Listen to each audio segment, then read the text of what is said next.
यह उस समय की कहानी है जब मनुष्य को घर बनाना नहीं आता था। उसे बाहर खुले आकाश के नीचे सोना पड़ता था। ठंड हो, बारिश हो या ज्यादा गर्मी हो, हर मौसम में बहुत मुश्किलें होती थी उसे। तब उसने अपना अलग घर बनाने की बात सोची। उसने खरगोशों को मिट्टी के ढेर के अंदर घर बनाते हुए देखा था। उसने अपने लिए भी ऐसा ही घर बनाया।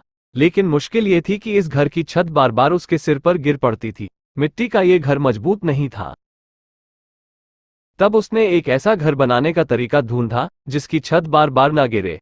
इसीलिए उसने एक पेड़ की शाखाओं को थोड़ा थोड़ा काटकर पूरे पेड़ को एक छतरी का आकार दिया। उस पेड़ की छतरी के नीचे वह आराम से सो सकता था। लेकिन इस घर में भी वह ठंड, बारिश और गर्मी से पूरी तरह नहीं बच पाता था। उसे एक ऐसा घर चाहिए था जो कि मजबूत भी हो और चारों ओर से बंद भी हो। लेकिन ऐसा घर बनाना तो उसे आता ही नहीं था। एक दिन वह जंगल के पास वाली नदी के किनारे पर घूम रहा था। वहां कुछ गीली मिट्टी थी। मिट्टी में कुछ छोटे बड़े पत्थर पड़े हुए थे। उसे औजार बनाने के लिए पत्थरों की जरूरत थी।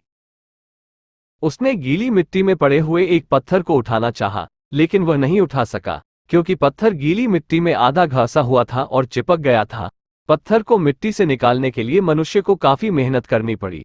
लेकिन इस घटना से उसने एक बहुत महत्वपूर्ण बात सीख ली। उसने सोचा, यदि पत्थर को मिट्टी में डाल दिया जाए तो वह मजबूती से चिपक जाता है।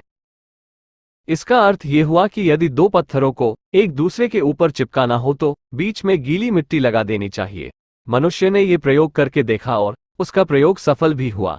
बस फिर तो उसने एक के ऊपर एक पत्थर लगाए और ऊंची दीवार बना दी। इस तरह से उसने दीवारें बनाना सीखा। फिर उसने 3 और दीवारें बनाकर एक कमरा बनाया और छत बनाने के लिए पेड़ की टहनियां और पत्ते डाल दिए। और इस तरह बनकर तैयार हुआ मनुष्य का पहला घर। तो दोस्तों, आपको ये कहानी कैसी लगी?